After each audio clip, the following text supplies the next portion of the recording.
अगर मैं आपसे कहूँ कि एक ऐसा मंदिर भी है जो हजारों साल पुराना है, जिसने बर्फ के पहाड़ झेले, भूकंप झेले, प्रलय जैसी बाढ़ झेली, लेकिन आज भी हिमालय की छाती पर उसी मजबूती से खड़ा है, ये है केदारनाथ मंदिर। 12,700 फीट की ऊंचाई पर बर्फीले पहाड़ों के बीच मंदाकिनी नदी के उद्गम के पास, जहाँ सांस लेना मुश्किल है लेकिन आस्था सबसे गहरी महसूस होती है।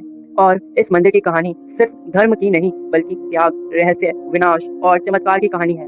पुराणों के अनुसार जब भगवान विष्णु पृथ्वी पर मानव जाति के कल्याण के लिए आए तो उन्होंने हिमालय में एक स्थान चुना, बद्रीनाथ। लेकिन एक समस्या थी, वो स्थान पहले से शिव का निवास माना जाता था। कहते हैं शिव ने अपना निवास स्थान विष्णु को दे दिया और खुद आकर बस के केदारनाथ में। लेकिन असली कहानी महाभारत के बाद शुरू हुई। महाभारत का युद्ध खत्म हो चुका था, पांडव जीत गए थे लेकिन अंदर से टूट चुके थे, क्योंकि युद्ध में उन्होंने अपने ही लोगों का रक्त बहाया था। उन्हें चाहिए थी मुक्ति, क्षमा, शांति, और इसके लिए उन्हें चाहिए थे भगवान शिव। लेकिन शिव उनसे नाराज थे। कहते हैं वो पांडवों से बचने के लिए हिमालय की ओर चले गए और वहां एक बैल का रूप धारण कर लिया।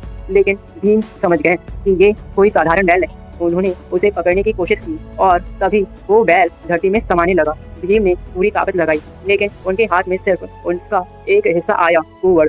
और मान्यता है वही हिस्सा आज केदारनाथ में शिवलिंग के रूप में पूजा जाता है।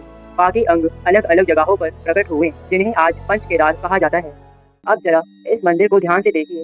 हिमालय के बीच अकेला खड़ा एक प्राचीन मंदिर, जिसके सामने इंसान खुद को बहुत छोटा महसूस करता है।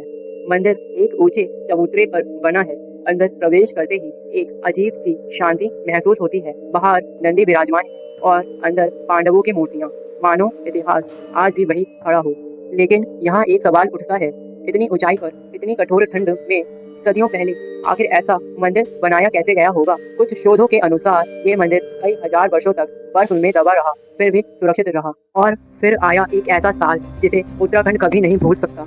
जून 2013, अचानक बादल फटे, भारी बारिश हुई, बाढ़ और भूस्खलन ने पूरे क्षेत्र को तबाह कर दिया। घर बह गए, सड़कें मिट गईं, हजारों लोग फंस गए। केदारनाथ के आसपास मानो मौत उतर आई। इतनी विनाशकारी बाढ़ के बाद भी केदारनाथ मंदिर सुरक्षित खड़ा था। कहते हैं एक विशाल चट्टान मंदिर के पीछे आकर रुक गई और उसने तेज बहाव को दो हिस्सों में बांट दिया। आज लोग इसे भीमशिला कहते हैं, कुछ लोग इसे संयोग कहते हैं। कुछ चमत्कार। केदारनाथ पहुंचना आसान नहीं है। यहाँ तक पहुंचने के लिए गौरी कुंड से की कठिन चढ़ाई करनी पड़ती है। हर कदम पर ठंड बढ़ती है, सांसें भारी होने लगती हैं। लेकिन तभी पहाड़ों के बीच से एक आवाज गूंजती है, हर हर महादेव। और अचानक थकान भक्ति में बदलने लगती है। और सबसे रहस्यमयी बात, साल के सिर्फ 6 महीने ही मंदिर के कपाट खुलते हैं। बाकी समय पूरा क्षेत्र बर्फ से ढक जाता है। लेकिन पूजा रुकती नहीं। सर्दियों में बाबा केदार की पूजा ऊखी मठ के ओमकारेश्वर मंदिर में की जाती है, मानो आस्था कभी ठहरती ही नहीं।